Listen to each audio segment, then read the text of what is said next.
baada ya kuwepo kwa mvutano juu ya kuchezwa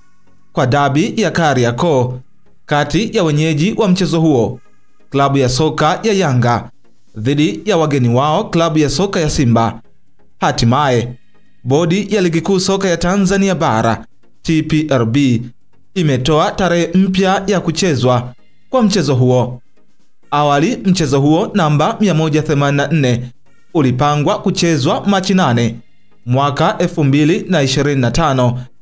lakini ukaahirishwa kwa sababu mbalimbali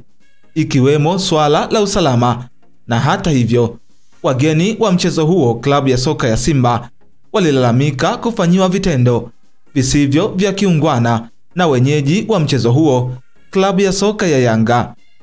Baada ya hapo, bodi ya ligi kuu soka ya Tanzania bara ilitangaza kuwa mchezo huo rasmi utachezwa tarehe 15 ya mwezi Juni mwaka 2025, jambo ambalo wenyeji wa mchezo huo, klabu ya soka ya Yanga, walilipinga vikali, hatua ambayo ilisababisha bodi ya ligi kuu soka ya Tanzania bara TPLB pamoja na shirikisho la soka Tanzania TFF kuingia katika mgogoro mzito na klabu ya soka ya Yanga, ambao hata hivyo, licha ya mchezo kutajwa tarehe 15 mwezi huu, yani Jumapili ya wiki hii, Yanga wao hawakuwa na dalili zozote za kucheza mchezo huo, wakiwa wanashinikiza kujibiwa kwa hoja zao 4, ikiwemo pia kujiuzuru kwa baadhi ya viongozi wa bodi pamoja na shirikisho la soka Tanzania TFF, huku pia wakitaka bodi ya ligi kuu soka ya Tanzania bara ijitegemee. Baada ya vuta ni kuvute hiyo, hatimaye sasa bodi ya ligi kuu soka ya Tanzania bara TPLB imeusogeza mbele mchezo namba 184 wa ligi kuu soka ya NBC kati ya klabu ya Yanga na klabu ya Simba, ambapo taarifa kwa umma iliyotolewa na bodi hiyo kupitia kurasa mbalimbali za mitandao ya kijamii imesema kuwa awali mchezo huo ulipangwa kufanyika kwenye uwanja wa Benjamin Mkapa Juni 15 mwaka 2025 kuanzia saa 11 jioni kwa saa za Afrika ya Mashariki, na sasa mchezo huo utafanyika Juni 25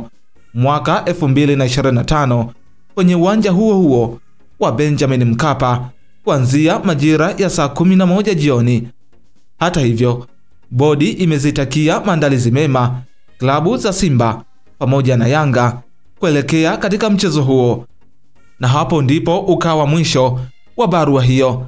Kabla ya kutoka kwa taarifa hiyo ya kusogezwa mbele kwa mchezo huo, taarifa ilichapishwa katika ukurasa wa Instagram wa Ikulu Mawasiliano, ambayo ilimuonyesha Rais wa Jamhuri ya Muungano wa Tanzania Dr. Samia Suluhu Hassan akiwa kwenye picha pamoja na viongozi wa timu za Simba na Yanga mara baada ya mazungumzo na viongozi hao katika Ikulu ya Chamwino mkoani Dodoma, ambapo mazungumzo hayo yalifanyika leo Juni 13 mwaka 2025, jambo ambalo liliwafanya wadau wa soka kuamini kuwa mchezo huo hautochezwa tena siku ya Jumapili, yani Juni 15 mwaka huu, na badala yake utasogezwa mbele. Kufikia hapo sina la ziada, tukutane tena katika taarifa nyinginezo nyingi za kimichezo. Naitwa Castle Elias.